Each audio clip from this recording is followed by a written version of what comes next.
Hi hello comedy T V viewers, merry Christmas and happy new year. എന്നോടൊപ്പം കൂടെയുള്ള guest നമ്മുടെ എല്ലാം സ്വന്തം മെറിൻ ഫിലിപ്പാണ്. നമുക്ക് അവരോട് കൂടുതൽ വിശേഷങ്ങൾ അറിയാം. Let's welcome Merin Philip.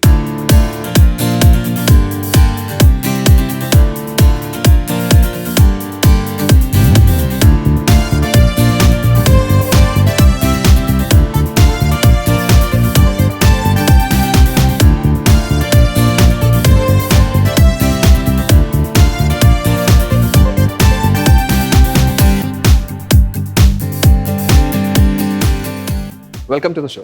Hi. Hi. അപ്പോൾ പറയൂ, എന്തൊക്കെയാണ് വിശേഷങ്ങൾ? അതിൻ്റെ വിശേഷങ്ങൾ പറയൂ. വിശേഷങ്ങൾ എൻ്റെ ഒരു ഫസ്റ്റ് അവാർഡൊക്കെ വാങ്ങിച്ചിട്ട് ഞാൻ വന്നതേ ഉള്ളൂ. അപ്പം നേരെ നിങ്ങളുടെ ഇന്റർവ്യൂവിനാണ് വരുന്നത്. അതാണ് എൻ്റെ വിഷയം. അതിനെക്കുറിച്ച് എനിക്ക് അറിയാൻ താല്പര്യമുണ്ട്. നമ്മളേക്ക് കടന്നു പോകാം. അപ്പോൾ ഇപ്പോൾ നമ്മൾ ക്രിസ്മസിൻ്റെ ഇതിൽ നിൽക്കുകയുള്ളൂ. അപ്പോൾ ക്രിസ്മസ് എന്ന് പറയുമ്പോൾ എന്താണ് മനസ്സിലേക്ക് കടന്നു വരുന്നത്? ക്രിസ്മസ് എന്ന് പറയുമ്പം ഫാമിലിയാണ് ഫസ്റ്റ് മൈൻഡിലേക്ക് വരുന്നത്. എൻ്റെ എല്ലാ ക്രിസ്മസുകളും കൂടുതലും അപ്പയുടെയും അമ്മയുടെയും കൂടെ ഒക്കെ തന്നെയായിരുന്നു. പിന്നെ ഇപ്പോൾ ചേട്ടൻ്റെ കുഞ്ഞ് അവളിപ്പോൾ ഒരു 3 വർഷമായിട്ട് ഒരു പുതിയ അതിഥിയായിട്ട് ഞങ്ങളുടെ കൂടെ ഉണ്ട്. അവളുമായിട്ടുള്ള ക്രിസ്മസ് ആണ് ഇപ്പോഴത്തെ എൻ്റെ പുതിയ വിശേഷം. ഓക്കെ. അപ്പോൾ ക്രിസ്മസ് ആയിട്ട് ഈ ക്രിസ്മസിന് എങ്ങനെയാ ഫാമിലി ആയിട്ട് തന്നെ കൊണ്ടുപോകാനോ? അതെ, തീർച്ചയായിട്ടും. കാരണം പള്ളിയിൽ പോകണം എന്നുള്ളത് അമ്മ ഭയങ്കര മസ്റ്റായിട്ട് പറയുന്ന കാര്യമാണ്. പ്രത്യേകിച്ച് ഇങ്ങനെ കുറച്ച് ദിവസങ്ങളുണ്ട്, ക്രിസ്മസ്, ന്യൂ ഇയർ, അങ്ങനെയൊക്കെ. സോ അങ്ങനെയാണോ പള്ളി പോക്കുള്ളൂ എന്നാണോ? എൻ്റെ ചെറിയ ചെറിയ സീക്രട്ടുകൾ അത് കൗമുദിലൂടെ പറയാല്ലേ. ഓക്കെ. അപ്പോൾ ഈ ക്രിസ്മസിൽ നമ്മളെപ്പോഴും ഫാമിലിയുടെ ഒപ്പമാണെന്ന് പറഞ്ഞല്ലോ. ഫാമിലിയുടെ ഒപ്പം കൂടുമ്പോൾ എന്താണ് നിങ്ങൾ കൂടുതലും എന്താ പറയുക, കേക്ക് കട്ടിങ് അങ്ങനെയുള്ള ചെറിയ പരിപാടികളാണോ, അല്ലെങ്കിൽ എന്തൊക്കെയാണ്? ചിലപ്പം ഫാമിലിയും കസിൻസും ഒക്കെ ഉണ്ടാവും. അല്ലെങ്കിൽ ചിലപ്പോൾ കുക്ക് ചെയ്യുക, നല്ല ഡിന്നറൊക്കെ, നമ്മുടെ സ്പെഷ്യൽ ചിക്കനും ബീഫും ഒക്കെ ഉള്ളതാണല്ലോ ക്രിസ്ത്യാനികൾക്കൊരു ക്രിസ്മസ് എന്ന് പറയുന്നത്. അപ്പം അങ്ങനെ നിറയെ ലാവിഷ് ആയിട്ടുള്ള ഫുഡ് കഴിക്കുക എന്നുള്ളതാണ് ഞങ്ങളുടെ വിനോദം മെയിൻലി. ഓക്കെ. ക്രിസ്മസ് ആയിട്ട് ഇപ്പോൾ പുതിയ റിലീസിങ് മൂവീസ് ഒക്കെ ഉണ്ടല്ലോ. അപ്പോൾ ഇതെല്ലാം കാണാൻ സമയം കിട്ടാറുണ്ടോ? ഞാൻ ഇടയ്ക്കിടയ്ക്ക് തിയേറ്ററിൽ പോകാറുള്ളൂ. ആക്ച്വലി ഞാൻ ഭയങ്കര ഒരു നെറ്റ്ഫ്ലിക്സിൻ്റെ ഒക്കെ ഒരാളാണ്. അങ്ങനെ OTT-യോടാണോ താല്പര്യം? വന്ന് കൊറോണയ്ക്ക് ശേഷം അതൊരു ശീലമായതിനു ശേഷം OTT ആണ് സുഖം. ഓക്കെ. അപ്പോൾ ഇപ്പോൾ കൂടുതലും മൂവീസിനോട് തന്നെ താല്പര്യപ്പെട്ട് നിൽക്കുവാണോ? തീർച്ചയായിട്ടും. അപ്പോൾ പഠിത്തം മാറ്റി നിൽക്കുവാണോ ഇപ്പോൾ? ഇല്ല, ആക്ച്വലി എൻ്റെ പഠിത്തമൊക്കെ കഴിഞ്ഞു. അപ്പോൾ പഠിത്തമൊക്കെ കഴിഞ്ഞതിന് ശേഷമാണ് ഞാൻ ഒന്ന് ആക്ടിംഗ് ഒക്കെ ഒന്ന് ഇപ്പം കംപ്ലീറ്റ്ലി ഇൻടു ജേർണലിസം ആയിരുന്നു അല്ലേ? എന്തോ ജേർണലിസം ആയിരുന്നു. ഓക്കെ. അതിപ്പോ എന്തിനു വേണ്ടിയാണ്? നമ്മൾ അതിലൂടെ താല്പര്യപ്പെട്ട് ചെയ്താണോ, അത് മീഡിയ ഫീൽഡിന് വേണ്ടി ചെയ്തതാണോ? അത് ആക്ച്വലി അതിനെ പറ്റിയിട്ടൊന്ന് അറിയാനും ഒന്ന് എക്സ്പീരിയൻസ് ചെയ്യാമെന്ന് വെച്ച് എടുത്തതാണ്. പക്ഷെ കൂടാതെ അപ്പയും അമ്മയും ആക്ടിങ് എന്ന് പറഞ്ഞാൽ മാത്രം നിൽക്കുമ്പോൾ ഇച്ചിരി കുഴപ്പമാണ്. അപ്പോൾ അവരെയും കൂടെ ഒന്ന് ബോധിപ്പിക്കണതൊക്കെ ഞാൻ ഒരു ഡിഗ്രി എടുക്കണം, PG എടുക്കണം. ഓക്കെ. അപ്പയും അമ്മയും ഇപ്പൊ കൂടെ തന്നെ ഉണ്ടോ? സപ്പോർട്ടായിട്ട് കൂടെ തന്നെ ഉണ്ടോ? തീർച്ചയായിട്ടും. ഞാനൊരു നല്ലൊരു ആക്ട്രസ്സായി മാറണമെന്നുള്ള ആഗ്രഹം അവർക്ക് തന്നെയാണ് മെയിനായിട്ട്. ഇപ്പോൾ റീസെന്റ് ഇറങ്ങിയ മൂവീസിനോട് എങ്ങനെയാണ് അവരുടെ റിയാക്ഷൻസും കാര്യങ്ങളും പറയുന്നത്? റീസെന്റ് ഇറങ്ങിയത് ഇപ്പോഴും അവർ സാറ്റിസ്ഫൈഡ് ആയിട്ടില്ല. അവർക്ക് ഇനിയും അവർ ഒരുപാട് എൻ്റെ അടുത്ത് നിന്ന് എക്സ്പെക്ട് ചെയ്യുന്നത് പോലൊക്കെയാണ് എനിക്ക് ഫീൽ ചെയ്യുന്നത്. ഡാഡി ഒരു നല്ല ക്രിട്ടിക്കാണ്. എല്ലാം ഇങ്ങനെ സ്ട്രെയിറ്റ് ഫോർവേഡ് ആയിട്ട് പറയാറുണ്ട്. എല്ലാ കാര്യങ്ങളും മുഖത്തടിച്ച പോലെ പറയുന്നുണ്ടോ? ഓക്കെ. അപ്പോൾ ഈ പറഞ്ഞ പോലെ ഇപ്പം ലാസ്റ്റ് ഇറങ്ങിയ റാഹേൽ മകൻ കോര, ആ ഒരു മൂവിയെ കുറിച്ച് എന്താണ് പറയാനുള്ളത്? റാഹേൽ മകൻ കോര ആക്ച്വലി ഞാൻ കുറച്ച് ചുരുക്കം സിനിമകൾ ചെയ്തിട്ടുള്ളെങ്കിൽ പോലും എനിക്ക് കിട്ടിയൊരു ഭയങ്കര ബോൾഡായിട്ടുള്ള ഒരു ക്യാരക്ടറായിരുന്നു. അപ്പം സിനിമയുടെ വിജയമോ അങ്ങനെയൊന്നും ഞാൻ നോക്കിയിട്ടില്ല. പക്ഷെ പേഴ്സണലി ഞാൻ ചെയ്ത കഥാപാത്രം എനിക്ക് ഭയങ്കര ഇഷ്ടപ്പെട്ട ഒരു കഥാപാത്രമായിരുന്നു. അപ്പോൾ ആ സിനിമയും is close to my heart. അപ്പോൾ ക്രിസ്മസിൽ എന്തെങ്കിലും നമ്മുടെ റിലീസ് വരുന്നുണ്ടോ? തീർച്ചയായിട്ടും. ആക്ച്വലി നവംബറിലായിരുന്നു റിലീസ് പ്ലാൻ ചെയ്തത്. പക്ഷെ കുറച്ച് ഡിലേ ആയി. 5 കള്ളക്കോക്കാൻ ചെമ്പൻ വിനോദിന്റെയും ലുക്മാൻ അവറാന്റെയും ഒരു പ്രോജക്റ്റ് ഞാൻ ചെയ്തിട്ടുണ്ട്. അതെ, ചെമ്പോസ്കി പ്രൊഡക്ഷൻസ് തന്നെ. അപ്പം ആ മൂവിയാണ് ഞാൻ അടുത്ത റിലീസ് വേണ്ടിയിരിക്കുന്നത്. അതിനെക്കുറിച്ച് കുറച്ച് വിശേഷങ്ങൾ നിങ്ങൾക്ക് പറഞ്ഞുതരാമോ? വിശേഷങ്ങള്, ചെമ്പൻ ചേട്ടന്റെ ബ്രദർ ഉല്ലാസ് ചെമ്പനാണ് ഡയറക്ടർ.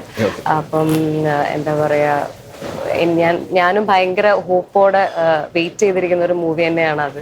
ഒരു വലിയ ടീമുമായിട്ടുമായി അതിൽ ഒരുപാട് വേറെ സ്റ്റാർ കാസ്റ്റുകളൊക്കെ ഉണ്ട്.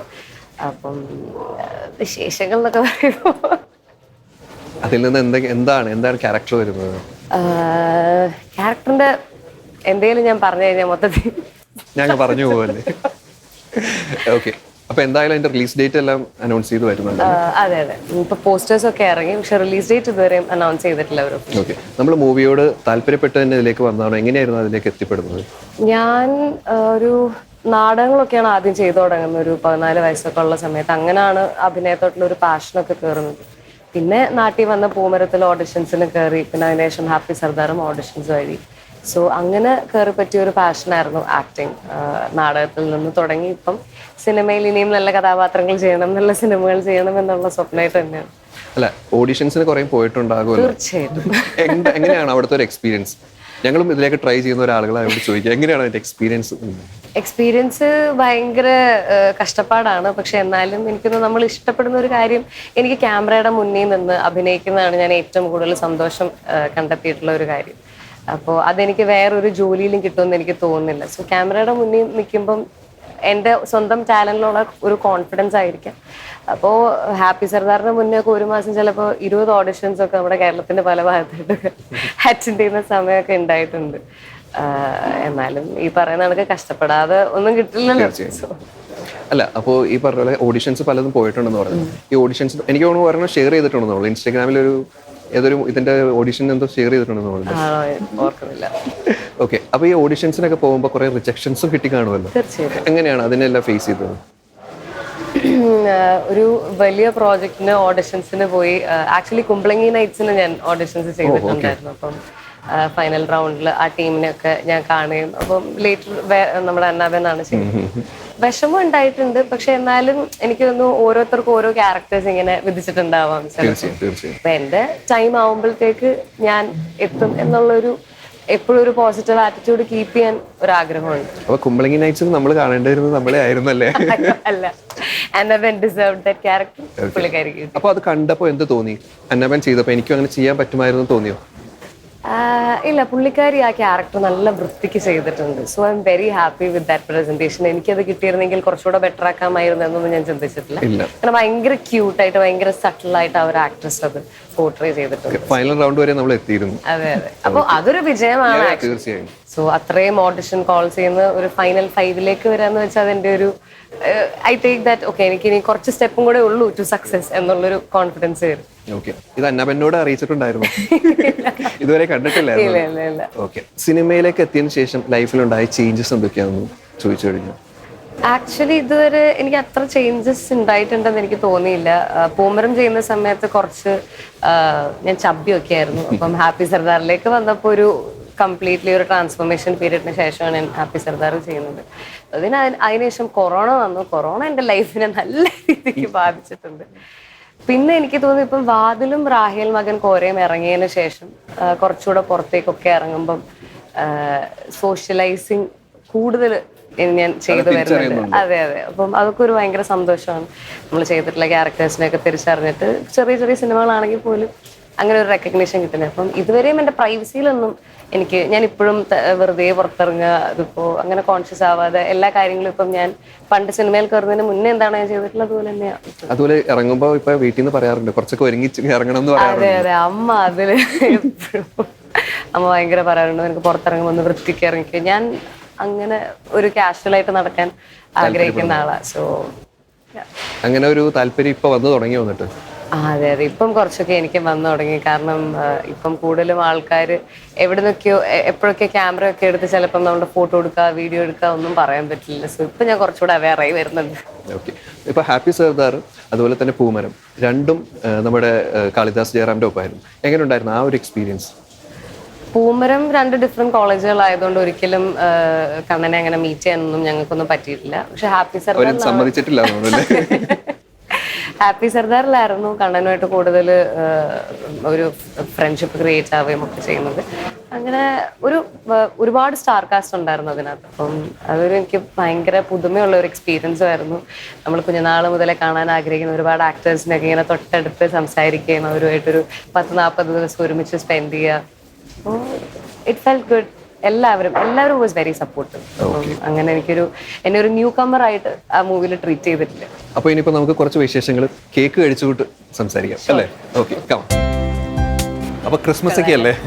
അപ്പൊ നമ്മുടെ കൗമുദിയുടെ വകയായിട്ടൊരു കേക്ക് കട്ട് തുടങ്ങാം.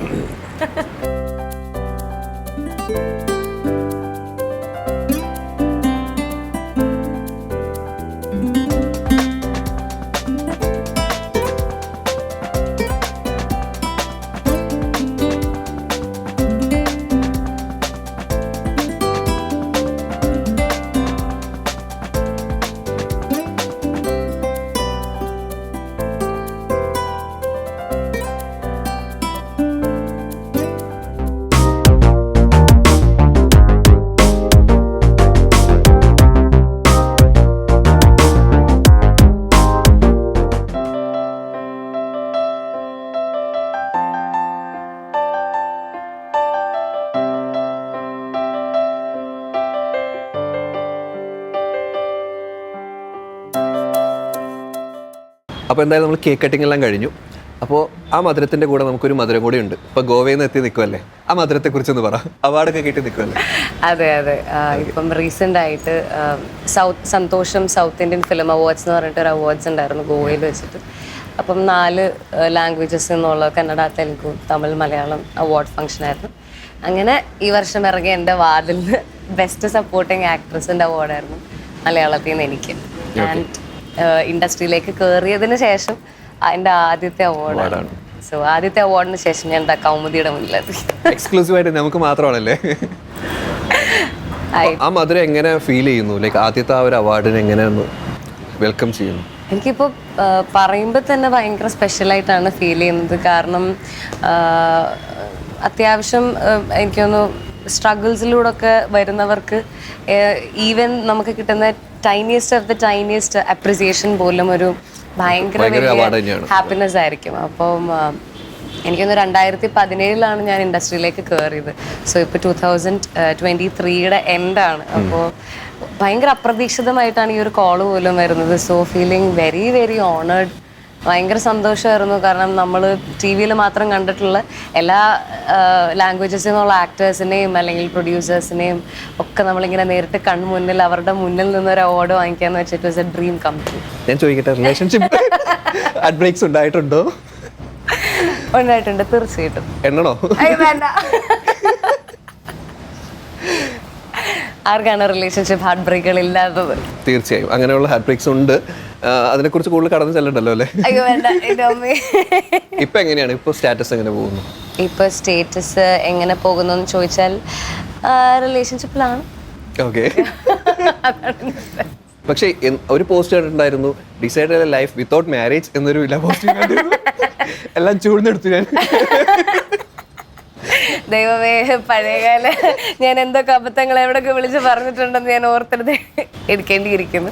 പക്ഷെ മാരേജ് എന്ന് പറയുന്ന ആ ഒരു സമ്പ്രദായത്തോട് ചിലപ്പം നമ്മളുടെ ഈ സൊസൈറ്റൽ നോംസും ഒരുപാട് കണ്ടീഷൻസ് ആണ്. അങ്ങനത്തെ കണ്ടീഷൻസ് എനിക്ക് താല്പര്യമില്ല. We all have just one life. അത് ഫ്രീ ആയിട്ട് അല്ലെങ്കിൽ റെസ്പോൺസിബിലിറ്റീസ് മാത്രം ഏറ്റെടുക്കാണ്ട് ഒരു എന്താ പറയുക, നമ്മൾ മരിക്കുന്ന സമയത്ത് തിരിഞ്ഞു നോക്കുമ്പോൾ we should have some good memories. അപ്പം മാരേജ് എനിക്ക് ഇഷ്ടമാണ്, പക്ഷെ അടിച്ചേൽപ്പിക്കുന്നത് എനിക്ക് ഇഷ്ടമല്ല. When I will be ready for that, അത് എൻ്റെ ഉള്ളിൽ തന്നെ തോന്നും എന്നാണ് എൻ്റെ വിശ്വാസം. So at that time definitely I will. ഇതാണോ നമുക്ക് ഈ പറയുന്ന മാരേജ് കഴിക്കാനുള്ള ആളുകൾക്ക് കൊടുക്കാനുള്ള ഒരു അഡ്വൈസ് ആയിട്ടാണോ? ഇല്ല, മാരേജ് എന്ന് പറയുന്നത് ഞാൻ ഒരുപാട് നല്ല കപ്പിൾസിനെയും കാണാറുണ്ട്. അപ്പം അതൊക്കെ ഓരോരുത്തരുടെ ചോയ്സസാണ്. അവരതിൽ ഹാപ്പിയാണ്. അപ്പം I am also happy for them. പക്ഷെ റൈറ്റ് നൗ എൻ്റെ പാത്ത് ഇസ് ഡിഫറെൻറ്റ്. സോ എപ്പോഴാണോ മാരേജ് എന്ന് പറയുന്ന ഒരു തോട്ട് എനിക്ക് വരിക, I choose it. I feel it is A beautiful thing. നമ്മുടെ ഒരു ഫാൻ തന്നെ ചോദിക്കാൻ പറഞ്ഞിട്ടുണ്ട്, എന്താണ് മാരേജ് എന്ന് ചോദിക്കാൻ പറഞ്ഞിട്ടുണ്ട്. ഉടനെ ഒന്നും കാണില്ല, തീർച്ചയായിട്ടും ഉടനെ ഒന്നും കാണില്ല. മിക്കവാറും 2 വർഷം ചോദിച്ചിട്ട് ഓൾറെഡി കമ്മിറ്റഡ് ആണെന്ന് പറഞ്ഞുകൊണ്ട് ആള് പിന്നെ അതുകൊണ്ട് വിട്ടിട്ടുണ്ടാവും. അപ്പോൾ ഹാപ്പി സർദാറിലായിട്ട് എത്തുന്നത് കാജോളുടെ കണ്ണ് പോലെയാണ് എന്ന് കണ്ടിട്ടാണെന്ന് എന്തോ ഒരു എന്നെ പഴയകാല ഓർമ്മകളിലേക്ക് കൊണ്ടുപോകാനാണോ ഇന്റർവ്യൂവിൽ കൊണ്ടുപോകുന്നത്? അങ്ങനെ പറഞ്ഞിരുന്നോ? ഡയറക്ടർ അങ്ങനെ പറഞ്ഞിരുന്നോ? എന്തായിരുന്നു? എനിക്ക് ഓർമ്മയില്ല, ഞാൻ മറന്നുപോയി. ഇപ്പൊ ഓർക്കുന്നുണ്ട്. കേക്ക് ഒരു പീസ് കഴിച്ച് കഴിയുമ്പോൾ ചിലപ്പോൾ ഓർക്കാൻ ചാൻസ് ഉണ്ട്. ഇല്ല, ഇച്ചിരി കാപ്പി കുടിക്കാം.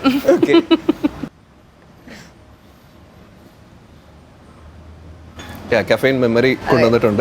ഞാൻ വീണ്ടും അടിച്ചുറപ്പിച്ച് പറയുന്നു, ഞാൻ അന്ന് തള്ളിയതല്ല. ശരിക്കും എന്റെ സംവിധായകനായ സുദീപേട്ടൻ അങ്ങനെ പറഞ്ഞിട്ടുണ്ട്.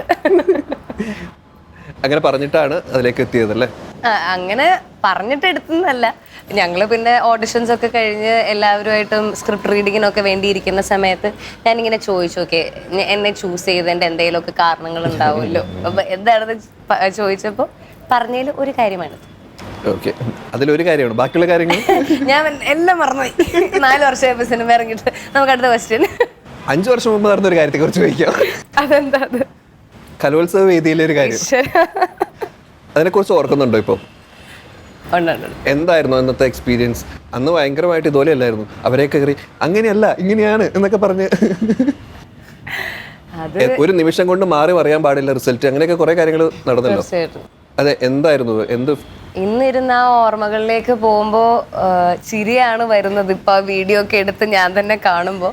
പക്ഷെ അന്നത്തെ ആ ഒരു ദിവസം പോയൊരു ആ ഒരു അത്രയും 24 മണിക്കൂർ നമ്മളെ മുള്ളിന്മേൽ നിൽക്കുന്ന ഒരു അവസ്ഥയായിരുന്നു. കാരണം all of a sudden prize first announce ചെയ്തിട്ട് ഒരു മിഡ് നൈറ്റ് ആകുമ്പോഴത്തേക്ക് പെട്ടെന്ന് പ്രൈസ് മാറുക. അത് അതോറിറ്റീസ് അല്ല വിളിച്ച് പറയുന്നത്. എൻ്റെ ഫ്രണ്ട് അവിടെ പെർഫോം ചെയ്തുകൊണ്ട് നിന്ന് അവൾ കേട്ട് ഞെട്ടിയിട്ട് അവൾ എന്നെ വിളിച്ച് പറയുകയാണ് ചെയ്യുന്നത്. അപ്പോൾ ഒരു അടുത്തത് എന്ത് ചെയ്യണമെന്നറിയില്ല. കാരണം അതിൻ്റെ തൊട്ട് തലേ വർഷവും ഇതേ ഇൻസിഡൻറ്റ് എനിക്ക് ഉണ്ടായിരുന്നു. പക്ഷേ അതിൻ്റെ തലേ വർഷം ഈവനിങ് ഒക്കെ ആയപ്പോഴത്തേക്ക് മീഡിയ എല്ലാം പോയി. അപ്പം പിന്നെ എനിക്ക് ചെന്ന് കംപ്ലൈൻറ്റ് ചെയ്തിട്ട് പോലും ഒരു കാര്യം ഇല്ലാണ്ടായിപ്പോയി. അപ്പോൾ രണ്ടാമത് വീണ്ടും ഈ ഒരു പാറ്റേൺ റിപ്പീറ്റ് ചെയ്തപ്പോഴത്തേക്ക് എനിക്ക് ഭയങ്കര സങ്കടമായിപ്പോയി. സോ ഉള്ളിൻ്റെ ഉള്ളിൽ എന്തെങ്കിലും ചെയ്യണം. പ്രൈസ് തിരിച്ച് വരുമോ അതൊന്നുമല്ല, പക്ഷെ എനിക്കിത് എങ്ങനെയെങ്കിലും ഓഡിയൻസിൻ്റെ ഇടയിലേക്ക് എത്തിക്കണം, ദാറ്റ് ഇങ്ങനെ നടക്കുന്നുണ്ട് ഒരുപാട് എന്നുള്ളത്. അപ്പം ഒരുപാട് നല്ല ഫ്രണ്ട്സ് ഹെൽപ്പ് ചെയ്തു. എൻ്റെ ഒരു ഫ്രണ്ടാണ് എനിക്ക് മീഡിയ ആൾക്കാരെല്ലാം വിളിച്ചു തന്ന് എല്ലാം ഒരു ഹറി ബറിയിൽ എന്തൊക്കെയോ കാണിച്ചു കൂട്ടി. ഇപ്പൊ ആളായിട്ട് കോണ്ടാക്ട് ഉണ്ടോ? She must be happy somewhere. I'm just. അപ്പോൾ നമ്മളിപ്പോ എന്താ പറയാ, ഒരു റാപ്പിഡ് ഫയർ അല്ലെങ്കിൽ ഒരു ചെറിയ ക്വസ്റ്റ്യൻ റൗണ്ടിലോട്ട് പോവാം. ഓക്കെ. അപ്പോൾ ഫസ്റ്റ് ക്വസ്റ്റ്യൻ എന്ന് പറഞ്ഞു കഴിഞ്ഞാൽ, ഓക്കെ, ചായ കുടിച്ചുകൊണ്ട് ക്വസ്റ്റ്യൻ. ഓക്കെ, 2023 കഴിയും മുമ്പ് ചെയ്യണമെന്ന ആഗ്രഹമുള്ള ഒരു കാര്യം എന്തായിരിക്കും? ഇപ്പൊ എന്തായാലും ഡിസംബർ റെസൊല്യൂഷനിലേക്ക് നമുക്ക് പോവാം. കഴിയുന്നതിന് മുമ്പായിട്ട് എന്താണ് ചെയ്യണം എന്നൊരു ആഗ്രഹം? കഴിയുന്നതിന് മുന്നേ എങ്കിലും എൻ്റെ വർക്കൗട്ടൊക്കെ പക്കയായിട്ട് ചെയ്യണം എന്നുള്ളൊരു ആഗ്രഹം. ഇപ്പൊ അങ്ങനെയല്ല പോകുന്നതല്ലേ? അല്ല, എൻ്റെ റുട്ടീനൊക്കെ ഭയങ്കര ഇങ്ങനെ അപ്പ് ആൻഡ് ഡൗൺ ആയിട്ടാണ് പൊക്കോണ്ടിരിക്കുന്നത്. ഓക്കെ, 2023 കഴിയും മുമ്പ് സ്റ്റോപ്പ് ചെയ്യണം എന്നുള്ളൊരു കാര്യം, അത് ചെയ്യണം എന്നുള്ളൊരു കാര്യം പറഞ്ഞു. സ്റ്റോപ്പ് ചെയ്യണം എന്നുള്ളൊരു കാര്യം അല്ലേ? ഒരുപാട് കോൺഷ്യസ് ആവാണ്ട് എൻ്റെ ലൈഫ് വേറെ ആരെയും ദ്രോഹിക്കാതെ എൻ്റെ ഇഷ്ടത്തിന് ജീവിക്കാം.